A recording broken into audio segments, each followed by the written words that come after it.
Hello అండి, అందరికీ హనుమాన్ జయంతి శుభాకాంక్షలు. ఎలా ఉన్నారు? అందరూ బాగున్నారా? ఇక్కడ నేను స్వామికి నైవేద్యం కోసం బెల్లం అప్పాలు అనేది చేస్తున్నానండి. మా సైడ్ బెల్లం అప్పాలు అంటే అంతగా తెలియదు, గట్టి బూరెలు అంటాము. అది కూడా బియ్య పిండితో మాత్రమే చేస్తామండి నాకు తెలిసి.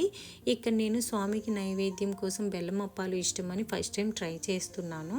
దానికోసం నేను ఒక కప్పు గోధుమ పిండి, ఒక కప్పు బియ్య పిండి, ఒక కప్పు బొంబాయి రవ్వ తీసుకుని మిక్స్ చేసి పక్కన పెట్టుకున్నాను.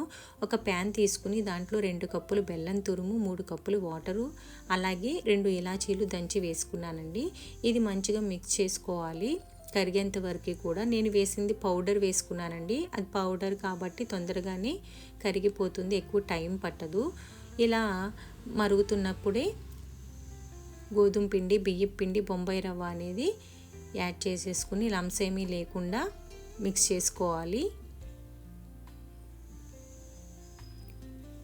ఇలా మంచిగా మిక్స్ చేసుకున్న తర్వాత దీనిలోని నెయ్యి వేసుకుని గట్టిగా దగ్గరికి అయ్యేంత వరకు కూడా ఉడికించుకోవాలి. బ్యాక్గ్రౌండ్ నాయిస్ అనేది ఇగ్నోర్ చేయండి. 2 నిమిషాలు మూత పెట్టి ఆవిరి మీద కూడా ఉడికించుకోవాలండి దగ్గరికి అయిన తర్వాత. ఇప్పుడు స్టవ్ ఆఫ్ చేసి డీప్ ఫ్రైకి ఆయిల్ పెట్టుకుని కాగిన తర్వాత అప్పాలు చేసుకోవటమే. చాలా సింపుల్గా ఉంది, అలాగే టేస్ట్ కూడా చాలా బాగుందండి.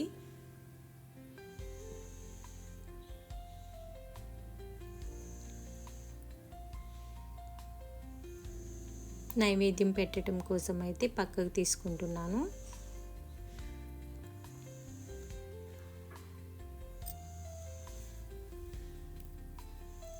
దీపారాధన చేసుకుని అరటిపళ్ళు కూడా నైవేద్యం పెట్టేసి రామనామం అనేది 5 తమలపాకుల పైన రాసుకున్నానండి.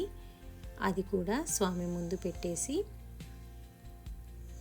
ఒక కొబ్బరికాయ కొట్టి పూజ అయితే కంప్లీట్ చేసుకున్నాను. ఈ వీడియో ఎవరైనా ఫస్ట్ టైం చూస్తుంటే ఒకసారి ఛానల్లోకి వెళ్ళి వీడియోస్ అన్నీ చెక్ చేయండి.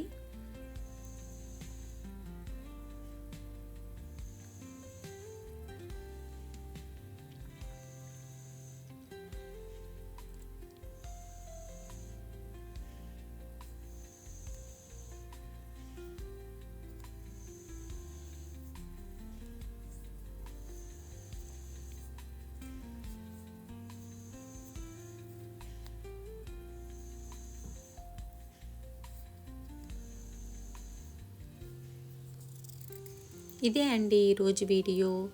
Thanks for watching. బాయ్.